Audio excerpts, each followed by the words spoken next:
Alexa Bliss had some amazing progression in her therapy sessions this week, so we'll take a look at that. We'll also see some help that could be on the way for Naomi, and yet again another potential twist for Roman Reigns versus Brock Lesnar. Let's start things off with Alexa Bliss and all of her therapy sessions from Raw this week. It was another strong week of therapy sessions for the former Raw Women's Champion.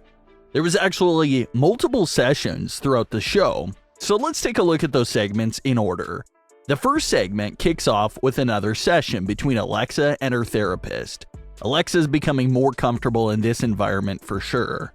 She's lying down in her chair and seems perfectly calm and chill compared to earlier weeks. It's also important to notice the new wardrobe change on Alexa as well. She has now ditched the overalls completely, appearing in a black top, gray shirt, and all black boots.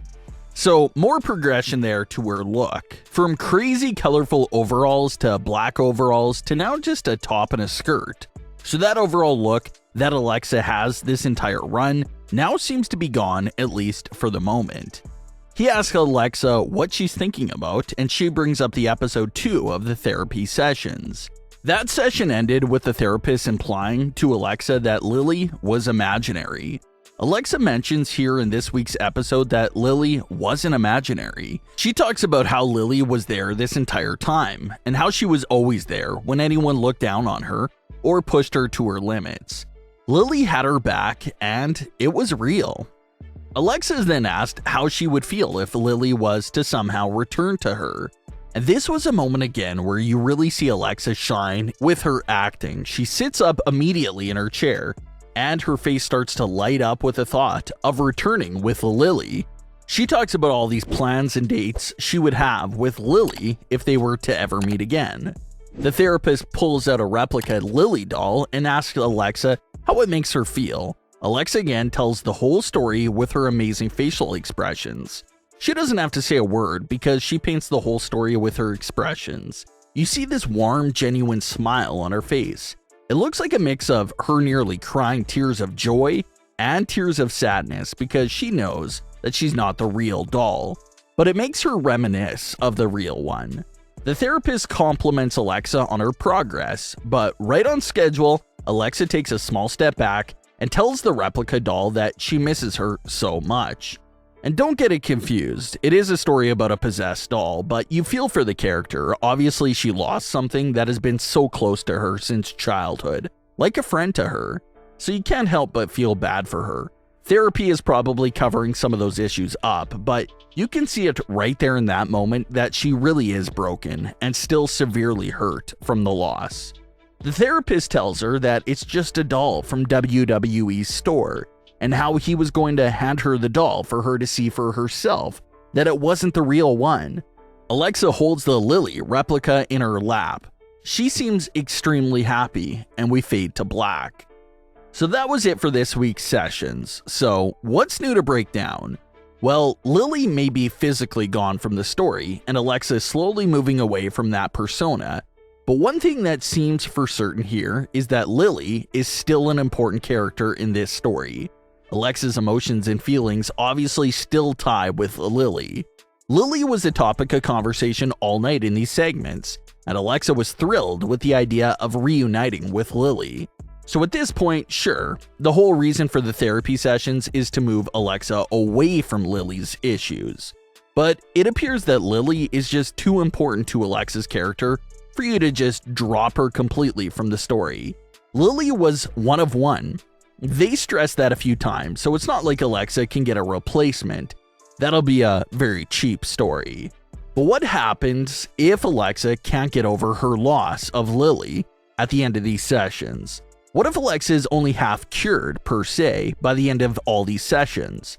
That's a bit scary because what will Alexa do? What extent will she go in order to have Lilly back in some form or way and fill that void? Well, as of right now, the idea of Alexa becoming Lilly and having Lilly live through Alexa's body still seems to be a good theory that's holding up right now. That definitely still seems like a possibility, given where we're at right now in the story. If you do go down that route, only issue is it may share a lot of similarities with The Fiend. The whole evil alter ego that's out for revenge on everyone, that's definitely something a Lilly version of Alexa Bliss and Fiend version of Bray Wyatt would have in common. If WWE is going down this alter ego, Fiend-like direction for Alexa's character, everyone just hopes that Alexa's alter ego receives much better direction and treatment than the Fiend once did. But the sessions are great. Alexa Bliss makes the segments even better with her acting abilities. And it'll be great to continue this journey and see where it all goes. It didn't take Brock Lesnar long to make his Wrestlemania decision at all. Brock came out on Raw and said the obvious, that he's selecting Roman Reigns for WrestleMania. WWE probably had the reveal done so fast by Brock because everyone assumed he would select Roman Reigns. So he went right ahead and got that out of the way. But the twist here is that Brock Lesnar is getting another crack at the WWE title at Elimination Chamber, which means the chances for a title versus title match is back alive here if Brock Lesnar does win the WWE title at the Chamber. So yes, Brock versus Roman is already confirmed, but there's still a lot of elements around the match that could change by then, like Brock potentially getting the WWE title back. So Roman's Universal title reign seems to be locked in for another 60 days at least.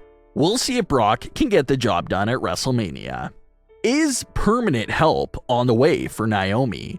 Naomi's long-term WWE partner, Cameron, made her WWE return during the Rumble. She was out fast, but still interacted with Naomi's nemesis, Sonya Deville. Naomi checked in on Cameron, which was a nice small reunion moment. Cameron took to Twitter to tease the idea of coming back full-time in order to help Naomi with Sonya Deville. She had this to say, quote, "The past few years, I've had an urge for vengeance, like I had something to prove. Returning has always been my goal. At the Royal Rumble, I didn't see Sonya Deville coming, but unfortunately for her, I have a new goal." End quote. Sonya would end up replying by saying, quote, "I know you have been gone for quite a while, but I decide who comes and goes now. Nevertheless, ice that chin and keep your head up." End quote. It's interesting to think about because Cameron is a very close friend of Naomi's, who was also directly affected by Sonya Deville. If Cameron does return for even a short run, it'll be nice to see Naomi finally have some backup and help. Naomi is a babyface, she has lots of friends, but none of those friends are really coming out and helping her with this current situation. And if anyone would stand by her side, it's her longtime partner, Cameron. Would you like to see a 2022 return for Naomi and Cameron? Leave all your comments below. Don't forget to subscribe with all notifications on, and leave a like if you enjoyed. Thanks for watching, guys.